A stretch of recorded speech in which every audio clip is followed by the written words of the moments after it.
Le Zimbabwe a abrité du 21 au 23 juin 2023 les activités de l'Union africaine relatives à la célébration de la Journée africaine de la fonction publique. La 9e édition de cette journée instituée en 1994 a été organisée sous le thème « La zone de libre-échange continentale africaine nécessitera une administration publique africaine adaptée pour réussir ». La Journée africaine de la fonction publique met en vitrine les conditions de travail et la qualité des hommes et des femmes qui ont décidé de consacrer leur vie au service public pour la satisfaction des besoins des citoyens du continent.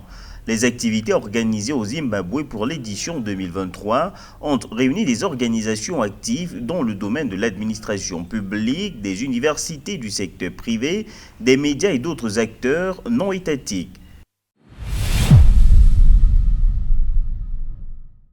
Le docteur Benjamin Djultabaye, de nationalité tchadienne, a été récompensé par le prix des influenceurs Covid-19 dans la catégorie vaccin lors de l'édition 2023 des United Heart Social Media Awards. L'événement, tenu le 13 juin, a primé 6 autres personnalités originaires du Mexique, du Royaume-Uni, de Malaisie, d'Inde et du Canada dans diverses catégories.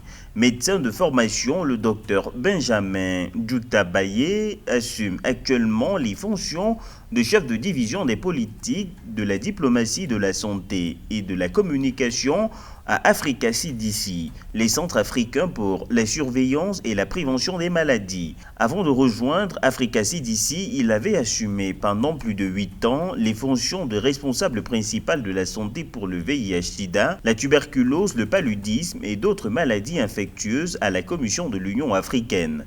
Les United Heart Social Media Awards, qui existent depuis 2014, ont primé le médecin grâce à ses travaux sur la COVID-19. La Journée mondiale des réfugiés, commémorée le 20 juin 2023, a été l'occasion pour la Commission de l'Union africaine de rappeler l'effort humanitaire de plusieurs États pour fournir l'accueil et l'asile aux personnes victimes de crises, de conflits et de déplacements forcés, appelant les partenaires internationaux à soutenir cet effort. Selon les données de la Commission, l'Afrique compte actuellement plus de 8,5 millions de réfugiés et de demandeurs d'asile et également plus de 4,2 millions de personnes apatrides. De plus, 28,5 millions de personnes supplémentaires sont enregistrées comme déplacés internes dans leur propre pays. La Commission de l'Union africaine a saisi l'occasion pour encourager les États à poursuivre la solidarité avec les réfugiés et les personnes déplacées et à mettre en place les lois et initiatives pour leur inclusion socio-économique.